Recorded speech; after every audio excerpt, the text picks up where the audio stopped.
Hello everyone, আসসালামু আলাইকুম। সবাই কেমন আছেন? আশা করি অনেক ভালো আছেন। আমিও আপনাদের দোয়ায় অনেক ভালো আছি। প্রথমেই সবাইকে জানাই নববর্ষের শুভেচ্ছা, শুভ নববর্ষ। আজকে ছিল আমার কথক বাবুর প্রথম বৈশাখ উদযাপন।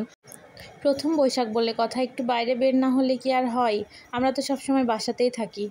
এত ছোট বাবুকে নিয়ে তো আর বাইরে কোথাও ঘুরতে যাওয়া যায় না, তাই ভাবলাম বাসার সামনে একটু ঘুরে আসি। বিকেলে একটু বাইরে ঘুরতে গিয়ে বাবুরও অনেক ভালো লাগছিল, সে অনেক এনজয় করতেছিল। বাবুকে নিয়ে হাঁটতেছিলাম জন্য আরেকটা ছানা বাচ্চা আবার মুখের দিকে তাকাইছিল, এজন্য তাকেও নিয়ে নিলাম সাথে। আর বিকেলের ওয়েদারটাও অনেক সুন্দর ছিল, রাস্তায় হাঁটতে ভালোই লাগছিল।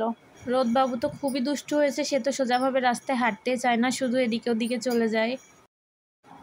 এটাই ছিল আমাদের ছানা বাচ্চাদের পহেলা বৈশাখ উদযাপন। আপনাদের কার বৈশাখ কেমন কাটলো অবশ্যই আমাদেরকে জানাবেন।